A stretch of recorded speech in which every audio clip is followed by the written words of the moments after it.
If you're considering moving to a 55 and over community, then there are 5 perspectives that I would encourage you to consider before making a purchase decision. My name is Chris. My wife and I moved to a 55 and over community a little over 3 years ago.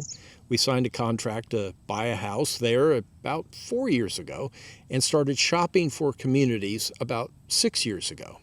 Now, let me disclose to you, I'm not an attorney. I can't provide legal advice. If you have legal questions, please consult with an attorney. I'm also not a real estate agent. There's a lot of videos here on YouTube where real estate agents are featuring certain houses or developments and talking about the great things that you can experience in a 55 and over community. There's also a lot of videos from people who want to offer the top 5, 10, or 20 reasons why you should never live in such a community. I don't want to do either one of those things. This video is intended to provide my experience as a layperson, and hopefully some of this information can be a benefit to you to help you make the decisions that are best for you. The first perspective, shopper. Something caused you to take an interest in a 55 and over community. Maybe you received a piece of direct mail or saw a TV ad, or you know someone who moved to a 55 and over community, but for some reason you're thinking about it.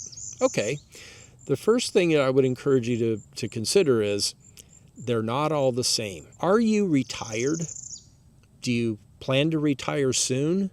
Or is retirement something in your life that would be 10 or 15 years in the future?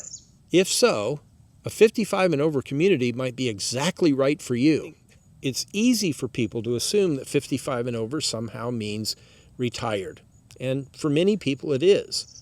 It's okay to be retired and live in a 55 and over community, and it's okay to not be retired and live in a 55 and over community.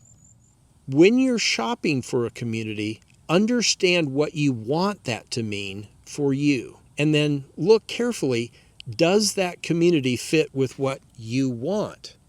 If you are younger and not retired, is that community really focused on people who are retired? Is there a balance between people who are retired and those who aren't? Or maybe you find a community that's really focused on the younger end of that scale, 55 and over, and don't focus much on older folks. That's okay too. But decide what you want and make sure that that community fits that perspective. While you're shopping, you'll also find that there are a wide variety of 55 and over communities and what they look like. Some might be based on mobile homes. There's some very attractive 55 and over communities in Florida that are mobile home parks. Others might be based in apartment or condo configurations or townhouses, patio homes or single family homes. Some communities may have some mix of those different types of housing. There's also a variety of services that may or may not be offered in a 55 and over community. For instance, where I live, there's no retail shopping. We do have a restaurant and bar, but there's not retail within the community. We would travel outside of the community to go grocery shopping or other retail. There are 55 and over communities where there is a lot of retail, restaurants, shopping inside the community. So what do you want? Then there's services like assisted living. That's probably more, in my mind, a retirement community, but you may find 55 and over communities where that is available. Okay, so as you're shopping for 55 and over communities, you might find one that you really like. And that's where you shift to the second perspective, and that's buyer.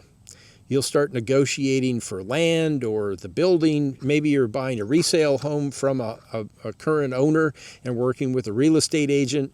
Whatever that scenario, you'll be in that buyer perspective. Before you move out of that buyer perspective, and I think of that as when you sign on the bottom line, I would encourage you to understand what the last 3 perspectives are. Because if you sign on that bottom line, you may realize later that you should have considered one of these last 3, especially the final 2. So the third one's really easy. If you move from that buyer perspective and you decide, yep, that's where you're going to live, the next perspective that I see would be of customer. If you're moving to a new 55 and over community and working with a home builder, you're going to have opportunity at least to have a very exciting experience during that customer phase. Your home will probably have a warranty, and you'll have all these new things that you get to select and see installed in your new home. And that can be really exciting. But the next perspective, that next phase waiting for you out there, that's owner. An owner in what is very likely a homeowner association. And HOAs, well, that's a topic that a lot of people just love to hate. While you're in that shopper and then buyer phase, before you sign on that bottom line, I would encourage you to ask for a copy of the CC&Rs, Covenants, Conditions, and Restrictions for that community.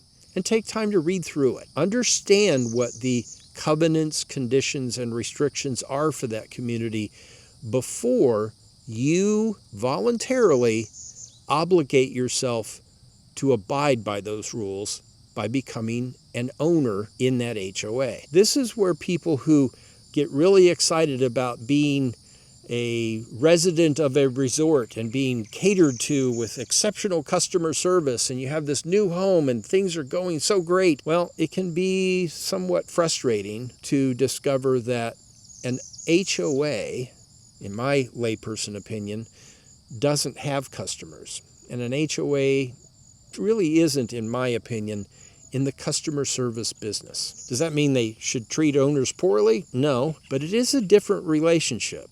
So take time to learn.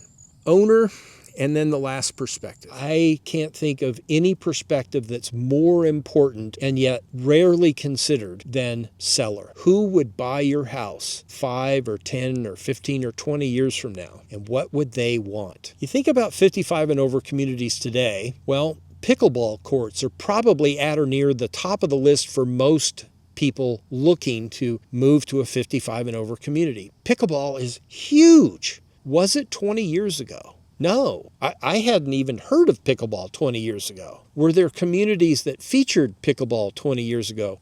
There might have been, I don't know. But it would be hard to find a community now, a 55 and over community, that didn't feature pickleball courts. Okay, well, what are 55-year-olds or 60-year-olds or 65-year-olds? What are they going to want 20 years from now? Who will those people be? Well, we can look at market demographics and determine. Today, a 55-year-old, well, that person was born in 1971. They were 20 years old in 1991. What kind of music does that person like? My first guess would be Nirvana. Nirvana released their second album in 1991. Grunge became mainstream. Okay, that's today. Who will those buyers be 20 years from now? Those people would have been born in 1991, that same year that Nirvana released their second album. They would have been 20 years old in 2011. They probably want to hear more Taylor Swift than Nirvana, and certainly more Taylor Swift than, say, Leonard Skinner or Led Zeppelin, what I like to listen to. This is a really important perspective. If you become an owner in a 55 and over community, you need to look at that community not necessarily on a day-to-day basis, month to month, but during a year. Are there events focused on people who are 55 to 60, 55 to 65, the younger end of that age perspective? Because that's what most home buyers for that community will be looking for. We need to continue to change because the buyers for that community, they change every day. And every year that clicks by, we get further and further away from what my grandparents liked and what my parents liked and what I like. It's really important when you're dealing in a community that has that age restriction that you not get locked in on what that meant 5 years ago or 10 years ago or even today. Because if you're going to own in that community, you're going to sell your house in the future. And you need to think about who that 55 and over active lifestyle buyer will be then.